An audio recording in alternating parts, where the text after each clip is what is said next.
So segueing into our, the guest feature, which we're discussing, weight. Yes, sir. If I'm allowed to do so, am I allowed to segue? You're absolutely allowed to segue. It did happen. I just want to. Can I start off by saying that I am currently 6 pounds down from the previous weight loss challenge. The previous weight loss challenge, which I successfully completed, I'm 6 more pounds down during quarantine. I'm super happy. Good for you. Jesse, take it away. Given those to me. It's the first time I feel like I've gained 5 pounds. But I see it. It's weird. It's weird. But what weight would you give this game? Well, of course, that's a tricky thing, right? Because it's not. This is a solid 4.0. Done. Move on. No, the problem is this. The problem is that when we say weight, we mean multiple things, right? There is the teach weight, and then there is the complexity weight of playing optimally, right? So, for instance, using Twilight Struggle, I think Twilight Struggle is a much lower weight game in terms of learning how to play. I think it may be a higher weight game in terms of playing it well and in terms of the depth. The depth of the game. Correct. Like chess. Yes. Now, I don't know, because I think this game is tremendous. I think Imperial Struggle is tremendously deep, just in a different way. The depth of Twilight Struggle is the 100 and so many cards and keeping them in your mind and learning how to play them. The depth here, the depth of play here, is juggling these 5 different aspects that you have to keep in your mind and keep weighing independently as you go. Yeah. Right? Yeah. So this has more complex rules than Twilight Struggle. So this sort of, the weight is heavier and complexity in that sense. But they both have a lot of depth. And so they both sort of score high in the weight there. Yeah, that's it. And this one has more fiddliness. I say 4.2 for me. What do you say for your gut right now? Oh man, 4.2. You went 4.2. Yeah, I feel like it's like 3.5 to 8, 3.6. BGG has it at 3.8. I think 4.2, but for me, depth is the most important thing, and I think that this game is going to, as the more we play it, is going to have a tremendous amount of depth, and to play it well, it is a real. Every round is a think. For 5 years. Every round is a think. Every single action you take is a huge. Take a deep breath. Draw, pull your. It's a rich think. Yeah.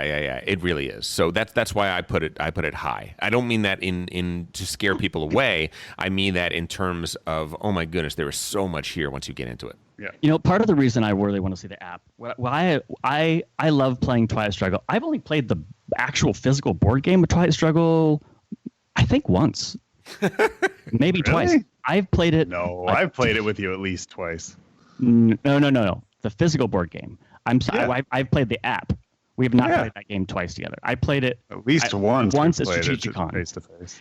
But I like taking my time, and this is one of those things. I don't want to sit there and be. I want to think about my turns, and when I can do that, when I have the app, I can do it when we're doing the board game, and I want to give Tom the space. To me, it is so fun to take your time, and if this is a war, how am I going to solve? This is a puzzle. I want to figure this out. And I don't want to feel pressured to take my turn. And in these first few games, I've just we're aware of that, Jesse. I haven't been taking a lot of time. I'm just trying to just move forward. But I'd love to take the time to think about it. And this is a rich puzzle, and it just tickles the mind to think about, what if you do this? What if you do that? Totally. So is that a problem that on Board Game Geek, when we talk about weight, we mean 2 different things? We mean both the depth of the game, and we also mean the difficulty to teach the game, which can be very difficult. I mean, for instance, I think that Santiago is one of those games that incredibly easy to teach, incredibly deep in terms of play. Friedrich, even more so. Friedrich, the rules of the Friedrich are on a playing card. And yet, the depth of that game is incredible. So, should there be a separate metric for weight and depth, or is that just going to be lost on people? Again, I think of it as complexity and depth, but I also think, like right next to complexity, you have to consider fiddliness. And fiddliness to me is a couple different things. It's the rules where there's a lot of exceptions. Like you can have complex rules. There could be a lot of rules, and that's complexity. But fiddliness is where there's a lot of exceptions, and also that's also like board game management. Like if you have to do a lot of things to manage the board. Yeah. And online, look, we're going to drop that level a little bit because that's Sure. going to manage a lot of it for you. Sure. But there's also time to play. That's a factor because some games could be complex but not be that long. But the fact that something requires a long span of time, that inherently is more complex and weightier, right? Yeah, it's true. I mein, is there anything worse than a game that takes 8 hours to play, but its complexity is very low? Just play shoots and ladders for hours. Well, Ricochet Robots. Ricochet Robots is 10 seconds. That does take Matt hours to figure out. Actually, the very first game that I recommended on this podcast, on the very first episode of this podcast, I talked about Warlord. Warlord is actually a fairly simple game, and it takes a long time to play. But I gotta tell you, I love it so much. Oh man! So, how do we navigate weight when we talk about playing with different groups of people? This is Well, it's something hard to talk about weight without talking about gatekeeping a little bit too, right? Yes, exactly. I think what I'm talking about is exactly that, right? And Yeah. where is it gatekeeping and where is it simply knowing your audience, right? How do you figure this out? Jennifer made an interesting point to me. I don't know if she stuck to this at all, but at last Strategicon, she told to me that she had made a promise to herself to not buy any more games with a weight less of 3.0. Purely because she felt like they just weren't worth her time and money anymore, and that she had bought too many 2.5 weight euros. She was specifically talking about euros. Oh, okay. But, 2.0, 2.5 weight euros that she just, played once and never played again. And she had said that she didn't believe in buying anything under 3.0 for euros. I mean, I kind of follow that. I can't remember. I definitely look at, when I see a new euro, I look at the weight, and if it's under 3.0, my interest drops considerabely. I mean, I think Jaws might be the last game I bought that is lower than 3.0. Lower than a 0.5? I'm not sure. What about The Crew? The crew as well. But those are the exceptions, right? Throw burrito. And they're specifically. I didn't buy that, but my brother bought that, and boy, oh boy, is that thing fun. I bought it. You have to be. It takes a. You need to play it. It's amazing. I bought it. You did? Yeah. I play with my kids. My kids love throwing burritos at me. It's amazing, isn't it? And those things are so soft, and yet they still. Jesse, I love throwing burritos at you. You should throw more burritos at me. Actually, I want to point out something since we're talking about throw burrito. I want to say my youngest child, Dash, was kind of frustrated, and he wanted to quit in that game because whenever the war was called, it took him a second to figure out if he was involved in the war, and by that time he was hit, and he didn't want to play anymore. And then I was like, hey, well, let's talk about it. And he goes, I just feel like you should get hit twice. And everyone was like, no. And then I was like, no, let's try that. What happens if you have to get hit twice? Because there's two burritos out there, and you get a burrito thrown at you, and you can throw it back, and all of a sudden, the game was a little more balanced in a way. Because maybe somebody can get a quicker shot, but now that he knew he was in the battle, right? Even if he had a hit point against him, he could fight back and he could win, and he did. And so anyway, you're a good dad. Rule. You're a good dad. You figured out a way to incorporate a new rule to balance the game properly for your audience. That's awesome. And you're probably going to be playing with your kids, and if you have young kids like that, then you may need that little house rule. Oh yeah, absolutely. Here's my thoughts on weight. I look at it as like the pizza theory. Like there are very few bad pizzas, and that's how I feel about board games. Like I enjoy board games. Like, do I like good pizza and good board games more? Yes. If I have it, do I make sure that that's what I'm eating, or that's what I'm, But like, I lower weight games are fine if they're well designed and they're fun. Yeah. I much prefer a higher weight game, but it's not some form of snobbery. It's just that I like when my brain burns. I like feeling that stress of this is wildly complicated, and I like my brain to be overheated. That is an enjoyable experience to me, so much as people who like to be scared or people who like, adrenaline junkies. Like that is I like to be exhausted. I want to fall asleep after I play a board game because my brain hurts so much. I like that pain. Yeah. It's like that. I don't like hot sauce. That's my hot sauce.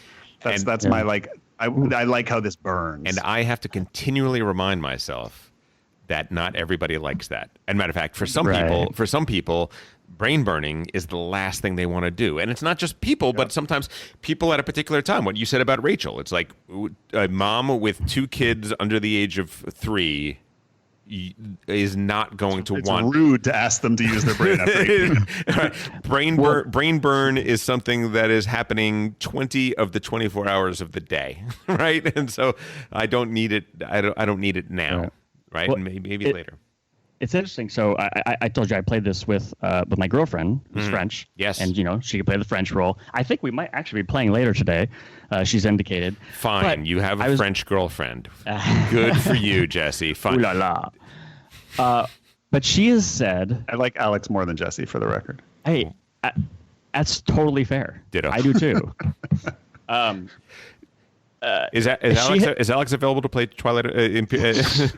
Could she go struggle with me? later? I'll ask her.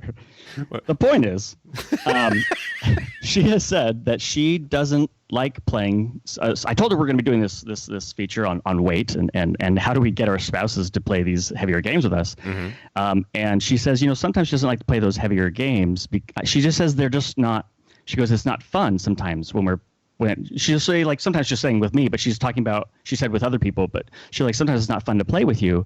And I go, why? Is it because we agree. I get frustrated, like when I'm trying to explain the rules and you're talking about something else, you're not focused on that sense? And she goes, no, it's like, sometimes I want to make a joke, but I feel like, I can't. And I go, well, did you hear me and Tom playing the other night? We were joking. And then she goes, yeah, but I don't know, maybe, I think maybe sometimes when she's making a joke, it has nothing to do with the game. And so like me and Tom might needle each other and go, oh, you need a little backsies there, huh? But the point is we're focused on the game. And she's like, yeah, that's what it is. She goes, I think that it's so intense that when you guys are playing the game, and I go, when you say intense, do you mean like we're like, I don't know, like I'm mad and I'm just like, and she's like, no, you're just so into the game. You're lost in it. Yeah, yes, and I go, that's what I'm going. That's what we want. And that's a positive experience for us, right? Yeah. And she goes, and I think she feels like, I don't know, like that's something that she doesn't want to buy into or something. That's really astute. I feel like I've heard a similar thing from people who they're like, you guys are like so focused on this game right now, like as a negative.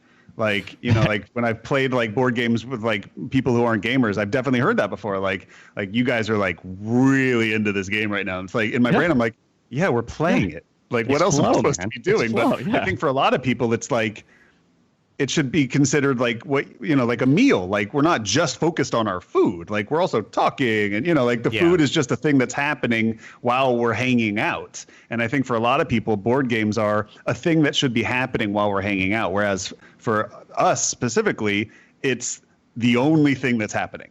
Alfred has we said are this. Socializing though. Yeah, no, well, sure, but it's all we do it in between the game. turns. This is something that Alfred's pointed out. He said that he has found some good people to game with over there, but he does miss our group, and he says that there is something pretty unique and pretty special about our group. Now we have a lot of fans and friends out there who listen to our podcast that have their own special group that is unique in that same way. So I'm not saying that we're exclusive, but what I am saying is that there are very few people that are able to play a game intensely focused on that game and at the same time still be social, right? And for him, for Alfred, he's finding that he's only able to have a good social experience if the game is light enough that, like Matt was saying, and I think actually like Jesse, you were pointing out, is one of these games where the game is something that is happening in order to socialize as opposed to the game is the game and socializing happens in it, right? Does that make sense? Sure. I feel like if we're having a common experience, it's kind of like saying, yes, well, I want to watch a TV show with you, but we're not talking. So are we really, hanging out? And I go, yeah, we're sharing in the experience of this, of appreciating this thing, this story, or in this case, a game. Well, so yeah, it's a rich experience. This is honestly, in some ways, this was one of the only ways I bonded with like my father was through games. There you go. That was the richest experiences I feel like we've really had. I don't know if that's sad, but maybe that's amazing, you know? No, that's just how I mean, look, we have game brains. A lot of us that is my preferred form of social interaction, you know, and that's just who I am. That's what I've accepted at this. Like if you said, would you like to go to a party and mingle, or would you like to get together with that same group of people and play a board game? I would say, I don't want to go to the party and mingle. Can I stay home if that's the only option? Like, I literally only really enjoy socializing with people in the context of board games. And is that a defect in me? Maybe, but I'm aware of it. And, you know, at least I know I don't really enjoy other forms of socializing. I don't dislike them, but I don't really enjoy them, if I'm being honest with myself. Speaking of weights and complexity and whatnot, I want to say, one of my favorite games with the lowest weight, but I feel like is pretty rich, is Watergate. What's Watergate's weight? 2.2. Seriously? Yeah, it's not a complex game. It doesn't play like a 2.2. Really? Right. Yeah, but you know, it's 8.1 rating on BGG, and I just love it. I have played it a bunch of times now, and I love that game. Interesting. For a casual game, I think it's pretty rich. Maddie, what do you think your lowest weight game is that you love? My lowest weight game that I love Love Letter. I really enjoy the experience of Love Letter. I laugh a lot while I'm playing it. I'll put it in my pocket and bring it out at dinner. You know, when people used to go to dinner. What is that? You know, what are you describing? It's when you leave your home to imbibe food in the company of people who are not your wife or children. I know, it's crazy. I'm happy to play Love Letter if you guys ever want to start it as like an icebreaker kind of thing, but I don't really enjoy it. I don't. Oh, see, I actually really enjoy Love Letter. I don't know. I have fun playing it, but it's, you know. And you win sometimes. That's why I love it. I only play games to win. If we've learned anything about me on this podcast. Tichu is ranked is a weight of 2.34. Oh, that's low. I think Tichu's a rough teach. Isn't it though? It's just Tichu's an awful. No. I don't think it's just the teach. I think it is a very complicated game to play well. No. I'm sorry. What I mean is, there's a couple like minor rules, but to teach that's the difficulty. And the irony is it's called teach you, and it's kind of difficult to teach in that sense. But once you get past those, I don't think there's looking anything up anymore. Now you're that's true. Getting into the rich gameplay, the depth, that sort of depth. But yeah, it's just those couple rules. Yeah, I guess that's true. It is one of those things that's maddening though when I see 2.34. Like, what does that help anybody? If you're getting into the hobby and you see Tichu and it's 2.3, does that give any kind of accurate indication of that game? And to me, I don't think so. I don't think it does. What would you rate it? At least 3.2. Yeah. Early to mid threes. Yeah. I think we should have like a Scoville rating. I think my hot sauce analogy is kind of perfect. I think it should just be like how exhausted you are afterwards. Like how on fire is your brain? Hey, Jesse. Matt thinks his analogy is perfect. I do. I just want to let you know that. First. I absolutely nailed it with hot sauce. Some people like spicy food. Would you just mark Some that people down? don't. Some people hate spicy food. You know, that's okay. I don't judge anybody. Oh my goodness. You nailed it. I don't really like spicy food, but I like a spicy board games. I would love to have a Scoville rating. My wife's Italian. I can do an Italiano accent. I don't doesn't give you permission to brutalize. No. I asked her. She said it was okay. No. Okay. Okay. We have alienated women and the Italians today. So there you go. Good job, guys. Good job. Hey, if you enjoyed that video, you very well might enjoy the other videos you now see being suggested to you on screen. Also, we'd greatly appreciate it if you could like, share, or subscribe to our Game Brain channel. Thanks so much.